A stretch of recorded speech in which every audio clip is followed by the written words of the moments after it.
هو الممتع أليكسيس موندومو لاعب الزمالك السابق فين دلوقتي؟ في سنة 2012 الزمالك تعاقد مع لاعب كاميروني اسمه أليكسيس أينام موندومو، لاعب مميز جدا كان بيلعب مع الافريقي التونسي ومقدم مستويات هايله جدا في خط الوسط. كرة خطيرة يمشي أليكسيس موندومو جول.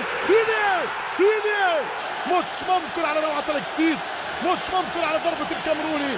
خط وسط ممتع وقوي، كورته كويسه جدا. أليكسيس موندومو كان فعلا لاعب موهوب. بعد ما انضم على مدار موسمين شارك مع الزمالك ولكن بعدد دقائق مش كبير، واحيان كتير كنت تلاقي المدير الفني مقتنع بالنور السيد عنده. من صبري رحيل رصيد جعفر أليكسيس موندومو والهدف الاول في هذه المباراة. المهم انه لعب 15 مباراه وقدر يسجل هدف. بعدها حصل مشكله في المستحقات واللاعب رحل عن الزمالك وانتقل للرائد السعودي. لعب معاهم لمده موسمين، فنش الموسم الاول في المركز التاسع في الدوري وقدم مستوى هايل، والموسم ده ساهم في الفوز على الهلال والاتحاد وتعادلوا مع الاهلي، يعني كان لاعب فعلا مؤثر جدا في الملعب. الموسم الثاني كمل التالق اللي كان بيقدمه في 24 مباراه، سجل هدف امام اهلي جده وصنع هدف في الدوري وقدم مستويات هايله جدا.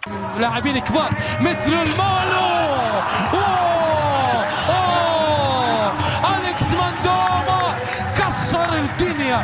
بعدها انتقل للدوري المغربي ولعب لاتحاد طنجة وقدم برضه مستوى هايل، واعتزل في سنة 2016 وهو عنده 29 سنة فقط. لاعب مميز موندومو، كنت فعلا بستمتع بيه جدا. قول لي بقى في الكومنتات تحت الحلقة اللي جاية تكون عن مين من سلسلة حلقات هو فين دلوقتي؟